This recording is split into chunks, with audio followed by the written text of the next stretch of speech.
Halo semuanya, halo Itenas People, selamat pagi, selamat siang, selamat malam, kapanpun Itenas People nonton video ini.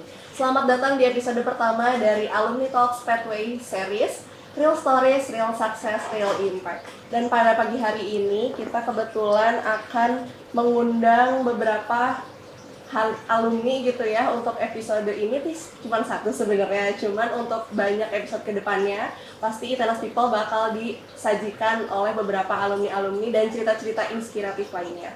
Kenalin, aku Imut Listia yang hari ini akan memoderatori perbincangan pagi hari ini dengan alumni yang sangat luar biasa, yaitu alumni dari program studi Teknik Sipil Institut Teknologi Nasional Angkatan 1987. Nah, teman-teman Itenas People, alumni pada pagi hari ini itu sangat luar biasa karena beliau sekarang juga sudah menjadi ketua atau kepala Dinas Sumber Daya Air dan Bina Marga. Sudah bersama dengan kami Bapak Didi Ruswandi ya Pak, selamat pagi. Selamat pagi Teh Imut. Oke, nah Pak, kita ngobrol-ngobrol santai aja ya Pak. Nah, boleh diceritain nggak sih Pak? Kan tadi udah diceritain juga, Bapak ini adalah alumni Teknik Sipil ITENAS 1987. Boleh diceritain mungkin Itenas People di sini pada kepo pengalaman organisasi Bapak pada saat menjadi mahasiswa ITENAS, Pak. Waktu mahasiswa ITENAS, saya juga pernah menjadi pengurus himpunan juga. Kemudian pernah jadi panitia kejuaraan sepak bola Sipil Cup gitu. Jadi di olahraga yang paling banyak berperan saya ikut bulu tangkis, voli dan juga sepak bola gitu. Jadi itu yang paling banyak mungkin ya. Berarti cukup aktif di bidang olahraga dan kepanitiaannya ya Pak. Betul. Nah, ada nggak sih Pak pengalaman atau kesan berharga selama Bapak ikut organisasi ketika masih menjadi mahasiswa? Banyak ya, khususnya waktu bola itu, karena waktu bola itu pengalaman pertama ada kejuaraan Sipil Cup yang antar jurusan gitu. Jadi ya riuhnya ada, bahagianya ada karena suksesnya itu ya. Dan kebetulan yang pertama tuh sipilnya juga jadi juara, jadi lengkap lah waktu itu. Iya, keren banget ya teman-teman Itenas People waktu itu, waktu Bapak menjadi panitianya, kebetulan sipilnya juga juara pas di perlombaan itu ya Pak, keren sekali. Nah Pak, kan Bapak juga sudah cukup banyak berorganisasi gitu ya selama jadi mahasiswa. Nah, dari pengalaman organisasi ini kira-kira apa sih Pak pengaruhnya dalam kehidupan karir Bapak gitu? Kalau organisasi itu justru kita bekerja di bidang yang dalam tanda kutip ya, di sesuatu yang sebetulnya ya tidak di atas buku lagi, tidak di atas kertas lagi.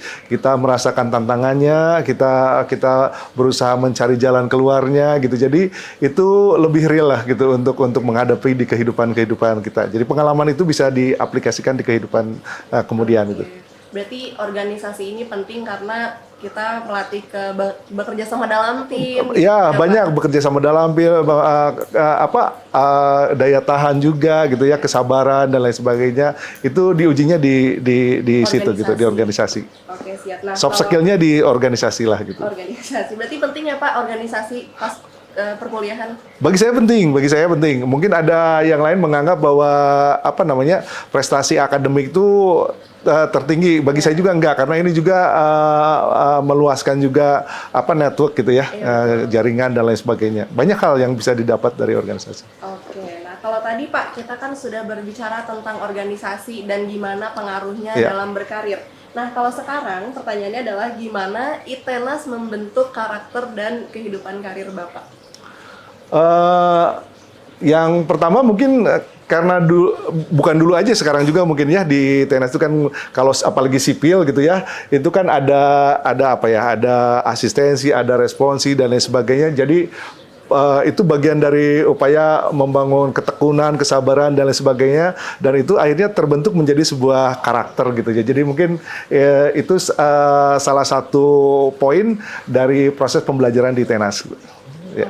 Berarti Itenas memang ada bukti nyata ya Pak, berpengaruh terhadap karakter gitu dari kehidupan berkarir Bapak. Nah Pak, pertanyaannya yang bikin saya sedikit kepo nih, dulu nih Pak, kenapa Bapak bisa milih Itenas sebagai kampus untuk program sarjana Bapak? Poin pertama dulu saya tuh dapat di pertanian Unpad gitu ya. ternyata pas cek ini saya positif buta warna gitu. Jadi kemudian akhirnya yang nyari swasta dan kebetulan daftarnya ke ITENAS gitu, dapat sipil. Beruntungnya di sipil tuh nggak memerlukan tes buta warna ya, kalau arsitek mungkin diperlukan gitu. Jadi akhirnya sempat Pak Mansur tuh nanya sebelum waktu proyeksi gitu. Ini ada yang buta warna nggak? Ini warna ini tahu nggak gitu? Saya udah deg-degan aja, jangan-jangan dikeluarin nih. Tapi ternyata sipil tuh nggak mewajibkan orang bebas buta warna gitu. Berarti ITENAS, sipil ITENAS ini inklusif ya Pak ya? Cukup Ya, inklusif betul. untuk seluruh kalangan, seluruh lapisan masyarakat juga pasti ITENAS tuh sangat mengayomi gitu. Ya. Nah Pak, untuk selanjutnya kan Bapak ini sudah cukup banyak berkiprah di dunia profesional, di dunia kedinas-dinasan seperti itu. Kemudian kalau ITENAS people di sini ada yang kepo, gimana sih Pak tips untuk menggeluti dunia karir ini? Apakah ada wejangan-wejangannya atau gimana gitu Pak? Boleh nggak diceritakan? Yang pertama mungkin kita harus terus menunjukkan kinerja gitu ya, apalagi proses karir seseorang tuh ada yang berjalan lambat, ada yang berjalan cepat, dan kalaupun yang berjalan lambat jangan khawatir karena itu selama kita konsisten itu akan tercatat terus gitu ya. Dan yang tidak terduga itu seringkali berita ini tersampaikan dari mulut ke mulut gitu ya. Kadang-kadang itu situ bisa ditarik, ini bisa ditarik gitu ya. Jadi itu juga salah satu poin juga. Jadi jangan beranggapan bahwa ketika kita di suatu tempat yang jauh itu berita tentang kinerja kita tidak sampai kemana-mana gitu. Itu akan tersampaikan juga, akan terceritakan juga gitu ya. Jadi terus aja bekerja dengan ketekunan, dengan profesionalisme, nanti juga akan ketemu orang yang tepat untuk karir kita gitu. Cocok Ya gitu betul. ya Pak. Oke. Nah Pak, untuk selanjutnya nih, kalau misalnya tadi kan kita sudah membahas mengenai organisasi, juga sudah membahas mengenai karir dan juga ITENAS gitu. Ya. Sekarang ada beberapa pertanyaan yang cukup bersifat games gitu Pak. Bapak jadi nanti jawab cepat. Oh. Ya, jadi kita di sini punya 3 pertanyaan buat Bapak, tapi Bapak jawabnya boleh cepat ya. Ini sebenarnya terkait dengan kehidupan mahasiswa dan karir juga, nggak akan jauh. Ya. Pertanyaan pertama, dosen favorit Bapak ketika jadi mahasiswa sipil ITENAS? Secara agak lama nih. Favoritnya Bu Silvi. Bu Silvi, boleh diceritain Pak kenapa? Cara menjelaskannya terstruktur gitu ya, dan pengalaman di lapangannya juga, dia punya pengalaman di luar mengajar gitu. Jadi itu mungkin salah satu poinnya. Bu Silvi ya, itu cukup memorable banget Ya. Pak. Oke, untuk selanjutnya Pak, pekerjaan impian Bapak kalau sekarang tidak di sini? Kalau tidak di sini ya, kayaknya saya tuh senang di lingkungan gitu ya. Jadi mungkin di bidang lingkungan lah. Apakah itu penghijauan, apakah itu reforestasi dan sebagainya, itu bagi saya menantang dan menarik. Berarti itu cukup jadi impian Bapak saat Ya. jadi mahasiswa? Sekarang udah ada interface gitu. Jadi sekarang kita juga karena di sumber daya air itu ada konservasi, kita juga di hulu gitu melakukan penghijauan, dijadikan ruang publik pula gitu. Oh, berarti dari sumber daya air ini memang cukup berhubungan dengan lingkungan ya Pak? Ada kedekatan dengan lingkungan gitu. Oke, nah ngomongin tentang sumber daya airnya sendiri nih Pak, Ya. boleh nggak sih Pak diceritain apa sih suka dan duka atau keseruan-keseruan yang Bapak alami selama Bapak bekerja di Dinas Sumber Daya Air dan Bina Marga ini? Yang paling ini tuh kalau penyelesaian kita bertahap, ini seringkali tidak dipahami. Misalnya gini, total genangan ada 10.000 gitu ya kubik gitu. Kemudian kita mau selesaikan, tapi lahan ada hanya 5.000 kubik. Itu kan sebenarnya ketika kita membangun kolam retensi belum beres, ada 5.000 kubik lagi ya. Orang menganggapnya bahwa kolam retensi itu tidak berguna gitu. Jadi ini walaupun udah disampaikan masih ada persepsi begitu. Oh, itu ada kolam retensi tapi masih ada banjir. Bahwa banjirnya lebih cepat surut, banjirnya lebih kecil, itu mereka sudah tidak melihat hal itu gitu. Oh, berarti tantangannya sendiri adalah di persepsi masyarakat. Ya, salah satunya. Oke, Pak. Berarti itu tantangannya, Pak. Betul. Nah, kalau serunya sendiri apa, Pak? Serunya kalau kita bisa menghadirkan yang menyelesaikan solusi, aduh itu ya bahagia gitu ya. Apalagi memberi kontribusi kayak masyarakatnya ikut bahagia, wah kita juga ikut berbahagia gitu. Saya di atas itu salah satu konservasi ya, itu ada namanya wetland Pak Cisurupan, salah satunya penghijauan dan ada kolam retensi juga. Begitu lihat mereka tuh tanya, Pak ini gratis nggak? Gitu. Hanya bertanya gitu aja bagi kami membahagiakan gitu. Artinya mereka itu sebenarnya butuh ruang, tetapi dalam tanda kutip mungkin dari aspek ekonomi kurang begitu beruntung sampai membutuhkan dalam tanda kutip gratis gitu ya. Berarti memang masyarakat Hal seperti itu pun ya. menyenangkan gitulah gitu ya.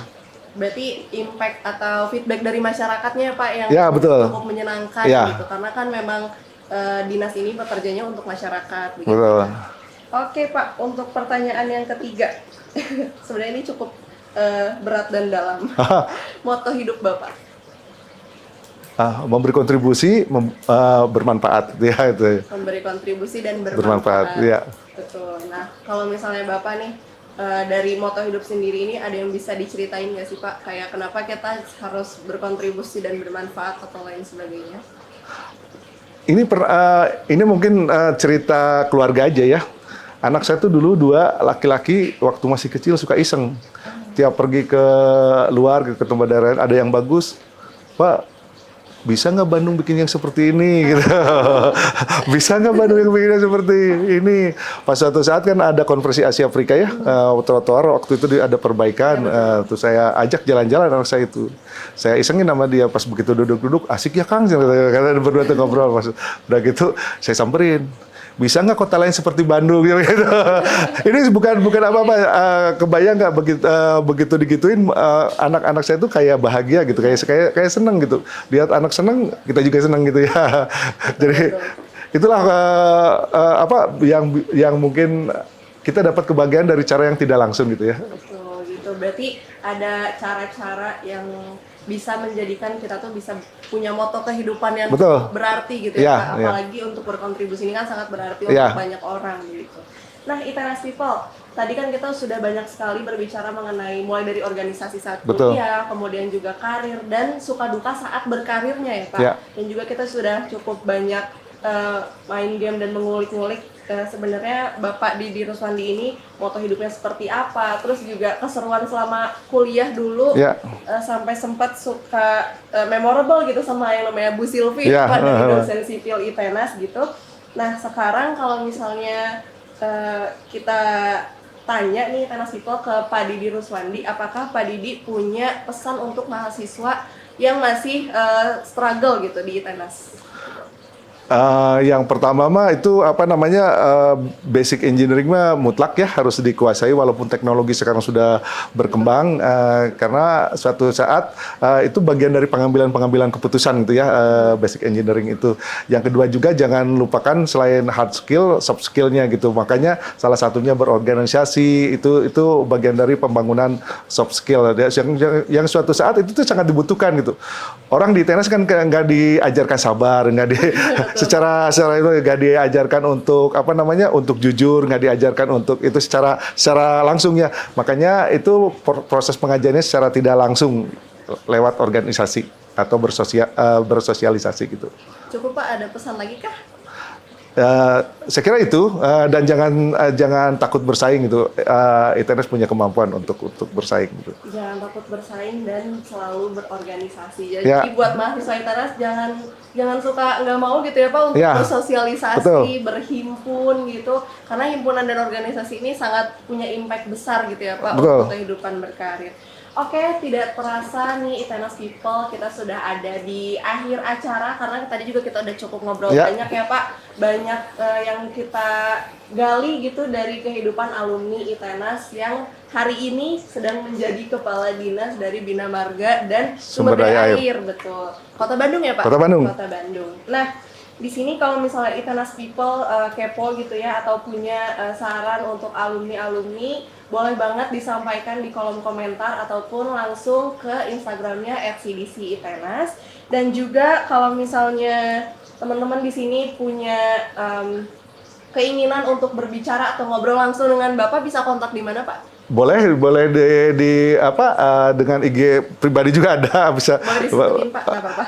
@didi_ruswandi. Didi_ruswandi. Jadi misalnya nih Itenas People yang anak sipil gitu, Ya. ingin berkonsultasi Boleh. gitu, cerita-cerita, sharing session sama bapaknya, boleh banget Boleh. ke Instagramnya yang tadi. Ya.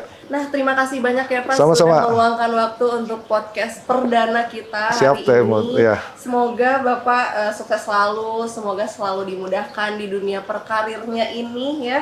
Dan juga terima kasih udah sharing session sama teman-teman alumni yang atau mahasiswa gitu yang nonton dari manapun Itenas People berada. Demikian episode pertama kita, selalu tungguin episode-episode selanjutnya yang tidak kalah seru dan dengan alumni yang pasti luar biasa ya Ya. Pak, karena alumni Itenas pasti keren-keren banget.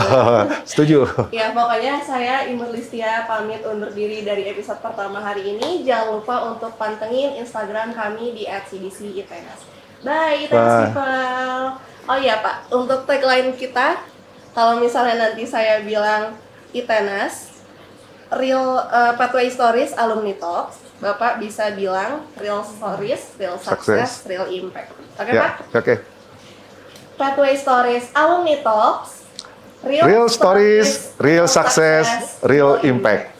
Terima kasih Pak. Ya.